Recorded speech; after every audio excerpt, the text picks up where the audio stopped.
wabarakatuh. Baik, perkenalkan nama Ibu Abdillah Karimawalika, biasa dipanggil Ibu Kori.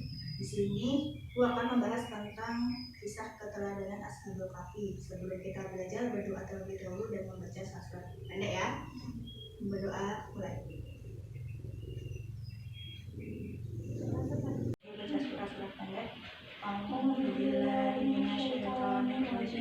Bismillahirrahmanirrahim.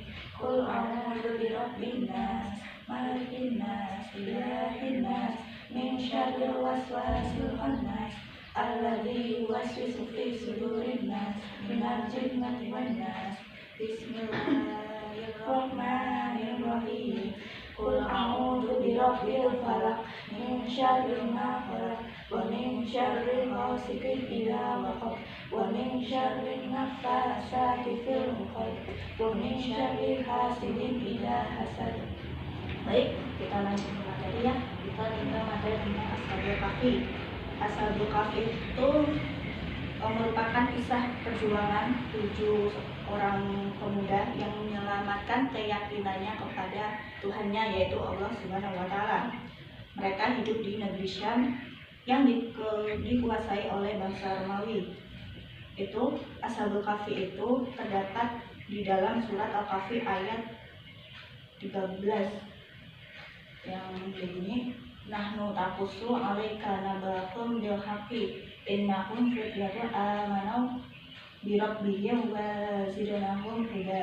Yang artinya, kami ceritakan kepadamu Muhammad kisah mereka dengan sebenarnya. Sesungguhnya mereka adalah pemuda-pemuda yang beriman kepada Tuhan mereka, dan kami tambahkan petunjuk kepada mereka.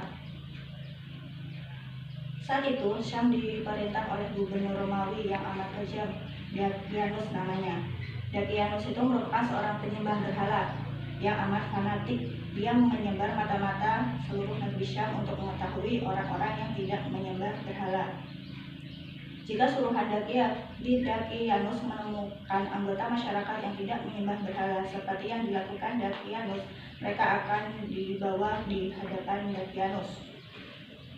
Ashabul Kahfi adalah sekelompok pemuda yang beriman kepada Allah Subhanahu wa Ta'ala, yang meyakini bahwa tidak ada yang berhak disembah kecuali Allah Subhanahu wa Ta'ala semata.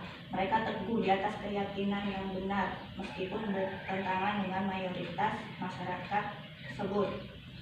Ashabul Kahfi itu mengambil keputusan untuk menghindari kejaran Dakianus dengan cara bersembunyi di gua demi menyelamatkan akidah dan keyakinan sebelum mereka berdoa, yaitu idwa fityatun ilal kahfi faqalu rabbana atina min ladunka rahmatan wa hayyi' lana min amrina rasyada.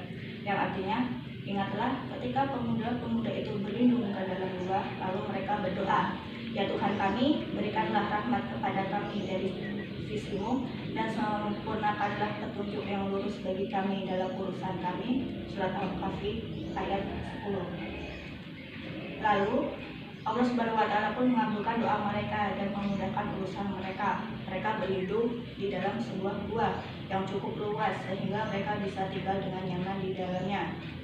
Allah Subhanahu wa Ta'ala juga menghidupkan mereka di dalam gua tersebut selama 309 tahun sehingga mereka tak dapat dibangunkan oleh suara apakah. Akibatnya tubuh mereka tidak rusak. Dengan demikian mereka pun tidak merasa kepanasan dengan sengatan sinar matahari.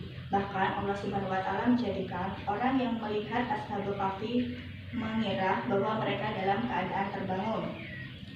Ketika Allah Subhanahu wa Ta'ala membangunkan Ashabul Kahfi, salah satu dari mereka pergi ke kota dengan membawa uang untuk membeli makanan. Kemudian, apa yang didapati salah seorang Ashabul Kahfi tersebut, ternyata dia mendapatkan negeri, yaitu negeri Dakianus yang sudah berubah. Penduduk pemerintah pun telah berganti. Penduduk tidak mengenali mereka, juga tidak seorang pun yang dia kenal dari penduduk negeri tersebut. Itulah kisah Ashabul Kahfi yang beriman kepada Allah Subhanahu wa Ta'ala dan jujur dengan keimanan tersebut. Allah Subhanahu wa Ta'ala membalas keimanan dan kejujuran mereka dengan menyelamatkan dan memuliakan mereka dengan menjadikan mereka sebagai teladan bagi orang-orang yang beriman hingga akhir zaman. Oleh sebab itu, sebagai anak sih semuanya muslimah, kita harus memiliki sikap teguh pendirian terhadap keyakinan yang benar, seperti yang dicontohkan Ashabul Kahfi yang berusaha untuk menyelamatkan akidahnya, keimanannya kepada Allah Subhanahu wa taala. Kita harus yakin bahwa Allah yang beriman dapat perlindungan dari Allah Subhanahu wa taala. Hal itu diperlihatkan Allah Subhanahu wa taala yang melindungi Ashabul Kahfi tersebut. Cukup materi hari ini.